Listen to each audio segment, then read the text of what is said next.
visuality is used by my community both as a means of protection and as a means of kind of transmission of information.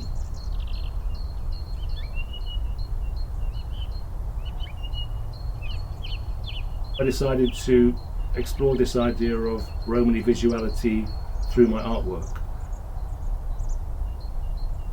I really started to look at the visual culture of my community and the incredible power that held in terms of the transmission of meaning and the ways in which social agency is transmitted via visual means rather than literary or kind of other means.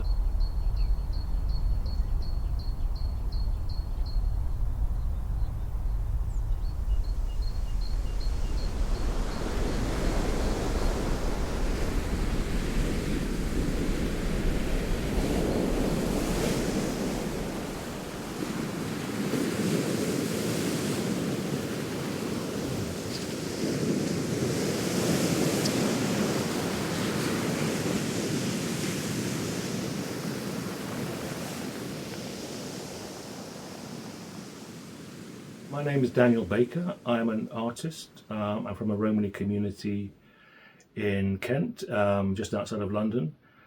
There's been a very large community of Romany Gypsies in that area for many generations, and it's the largest concentration of settled Romany people in the UK. A lot of my family still live there, actually. In fact, some of my extended family are still in caravans, but most of my family are now living in housing. The actual town where I come from, St Mary Cray, is on the Green Belt.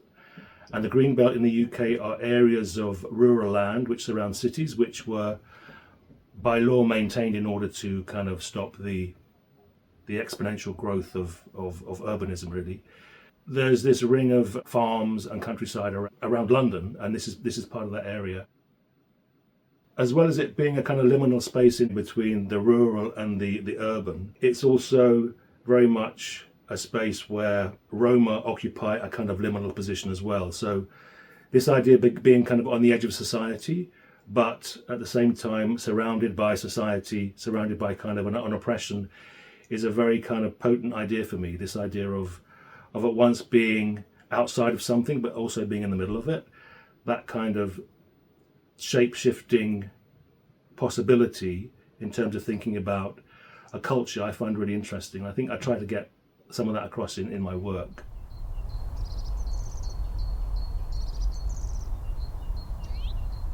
I work, as you can see, mainly with kind of shiny materials. The 6 works I'm showing in the current exhibition, Seeking Warmth, are part of my emergency artifact series. It could be kind of considered to be reminiscent of place settings like a table mat, a domestic dining table. This series uses mylar foil rescue blankets, the kind that you get in emergency situations to keep their body temperature from falling too low. So I was really drawn to this material because of its ephemerality, really, and it's quite fragile in its structure. I sort of cut it into strips and then I started to knit with it. In their making, they elicit in me a kind of meditative state. Even though they're quite challenging to make, because they're so repetitive, I have to really focus and be quite meditative about them. And I think that comes across in the objects themselves. The main concept of the work was this idea of comfort and danger. The materials that I was making it out of, this kind of fragile, quite cold, shiny, kind of reflective, not very nice against the skin. This material which is associated with crisis and danger, lack of security. That's what prompted me to kind of pursue this idea of emergency artifacts, i.e. objects that are about being cozy, really, but using a material which is offering a kind of ominous reminder that this is a very fleeting experience of comfort and safety that we're experiencing. All of these things can disappear very, very quickly. As well as looking at ideas of Gypsy visuality within my work and the Roma aesthetic, I'm also drawing on quite a lot of influences from 20th century art, really, which is kind of when I was formulating my ideas as a young artist. So certainly Andy Warhol was a big factor, and pop art in general. this idea of using graphic symbolism, graphic advertising to convey ideas within contemporary art was really fascinating to me. And it's something that I've done quite a lot in many of my mirrors. I often use statements or words or text to kind of convey ideas, often to kind of subvert ideas of authority and to question ideas of hierarchies of artistic practice, that kind of thing. So this is one of my emergency artifacts. It's called Toy.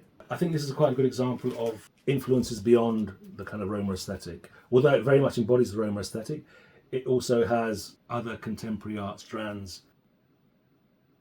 In terms of reach beyond the Roma world, if you like, I think what I try to do with many of my works is to use the basis of the Roma aesthetic to make the objects that I make and to kind of explore the meanings that I want to explore. But I intend the work to be kind of universal in its accessibility. It's offering narratives and possibilities for ways of thinking which transcend the particular, really. So even though I've started by trying to work out some things within a particular cultural context, the work is having relevance outside of that context. And that's something I think all artists would hope to be able to achieve with their work.